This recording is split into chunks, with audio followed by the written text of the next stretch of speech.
Thank you, Mr. Chairman. First, I would like to start by thanking Mr. Abdul Latif Al-Hamad and Dr. Ahmed Jalal and the ARF for really creating the enabling environment for this kind of scientific discovery and research to happen. And I think the idea of thematic research is a very ingenious idea that actually allowed unleashing of the research potential of the community of the ARF, and in particular in this theme of managing natural resource and economic diversification. We are entitled to take pride that we have so far actually made important contributions and responded, the research community of the ARF has responded very ably to the enabling environment that was allowed by the management of the ARF for us to actually step up our research and contribute. And this is actually the second policy conference that was held based on the research products of this theme. So far, we had two major research projects that came to fruition. The first one was, as Ahmed mentioned, was on the broad issues in the debate on natural resource management, the oil curse, and how to design policies to avoid the oil curse, which came out, which will be coming out, inshallah, in March.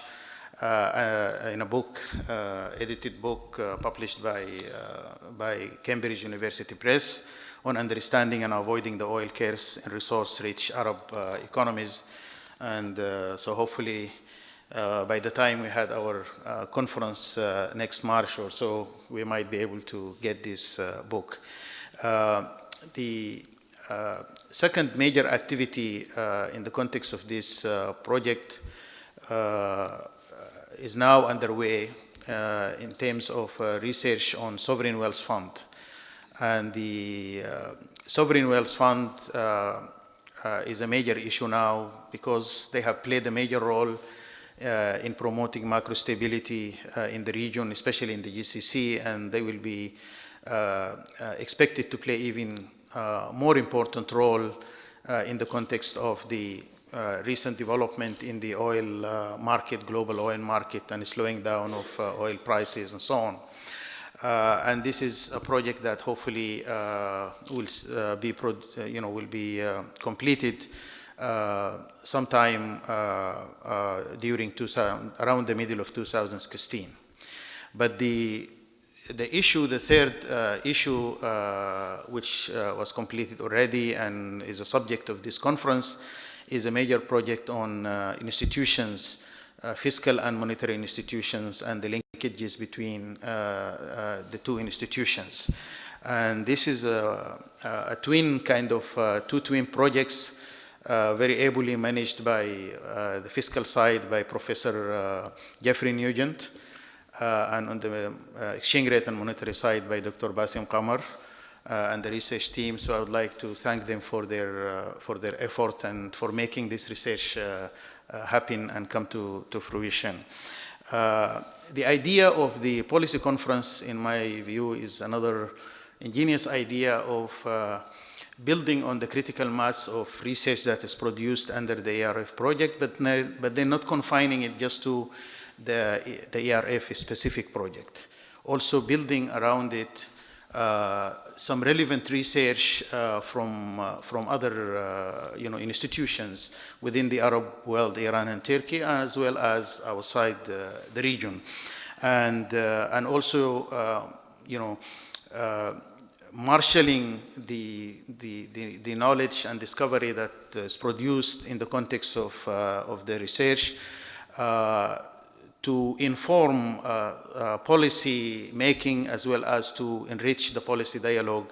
And this is what we look forward to do in the context of in the next 2 days. The first substantive part of the agenda will be the keynote speech by Dr. Adil Malik from the University of Oxford. And Adil Malik is a well-known political economist who have done, written quite extensively on the area of natural resource management and institutions. And he will be presenting on the political institutions and macroeconomic outcomes in Arab oil-rich economies.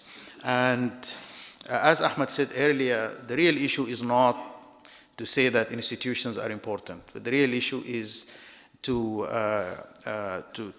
raise the questions that are relevant for how to make institutions better and why some countries manage to build the kind of political institutions that promote development and positively exploit the gift of natural resource, while others unfortunately failed. In fact, others have actually done worse than the counterfactual of not having the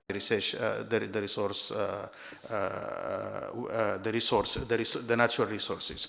So this will be the high point of this morning, hopefully, when Adil takes the floor very soon. And then to be followed by the first session. During the 2 days, we will have 4 sessions, interrelated and complementary in terms of the focus and the issues and the questions that will be raised. So the first session after the break will be oil and fiscal policy. This is the part that Jeff Nugent has managed. And here, the key question really is the fiscal institutions and how the fiscal institutions actually promote economic policy in terms of responding to shocks. How do fiscal institutions insulate, for example, or might be able to insulate the non-resource sectors of the economy from the shocks, and also how fiscal institutions can actually reinforce stable and sustainable macroeconomic management. The second session addresses the monetary side, and especially from the perspective of the symbiotic relationship between the two sides of macroeconomic policy, the feedback effect between fiscal and monetary, and why the two sides, that if you have a fiscal institution that is not supported by an appropriate monetary policy, especially in terms of flexibility of the exchange rate regimes, for example, this will put too much of a burden on the fiscal institution in response to shocks and in terms of promoting macro stability. On the other hand, also the robustness of the fiscal institutions are very important for the credibility of the monetary and exchange rate regime. So this is an important dimension that actually highlight the relationship between the two types of institutions. The third session on central bank independence and institutional reforms. Obviously, we all know about the importance of central banks as grantor of the credibility of the monetary policy and sound money and so on.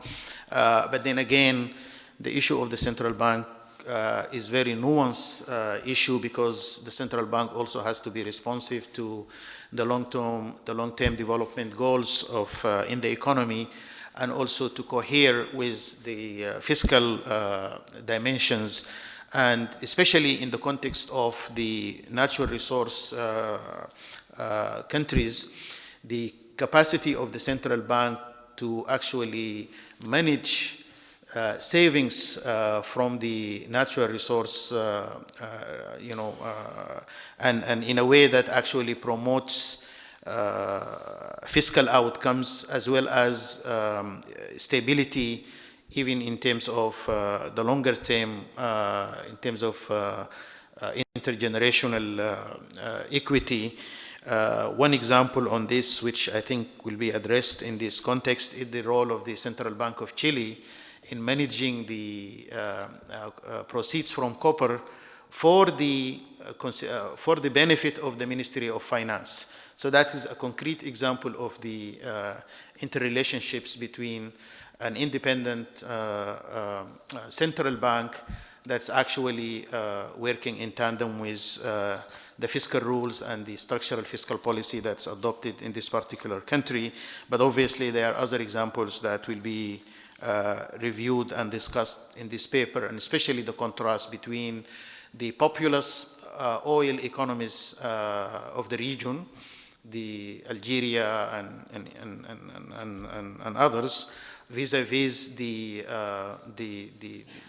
highly endowed resource economies of the GCC. These are very interesting contrast that actually allows gleaning of some very useful insight into the different performance of the two groups. That is some sort of like a recurrent theme that is actually analyzed in the context of the various papers in this.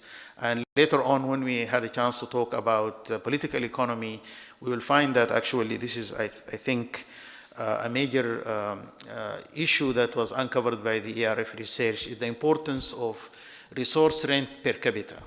That actually resource rent per capita is not a minor phenomena. It's a major phenomena that's explaining why the GCC, for example, has been relatively much more successful than the populous oil economy. It also has implications for the political economy and the political equilibrium. The fourth session is about oil rents and politics, and again, this highlights the importance of that when we talk about institutions, we are not just talking about economic governance.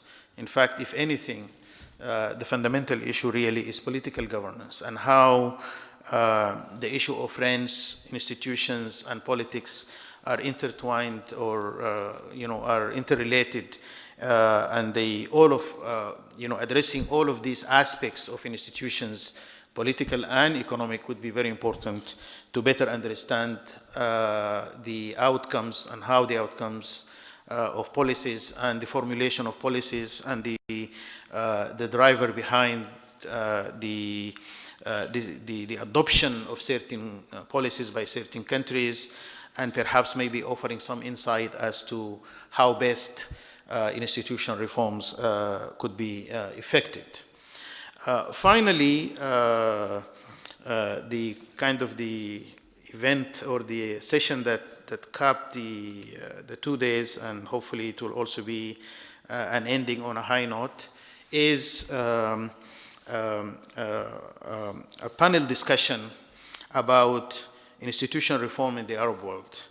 And I think the design of this panel hopefully should also generate a rich discussion, because it reflects a perspective of a former senior policy maker from a major oil country, the host country, Kuwait, as well as an international institution, development institution that actually has been heavily involved on the issues of institutions and economic reforms, as well as an ERF perspective reflecting the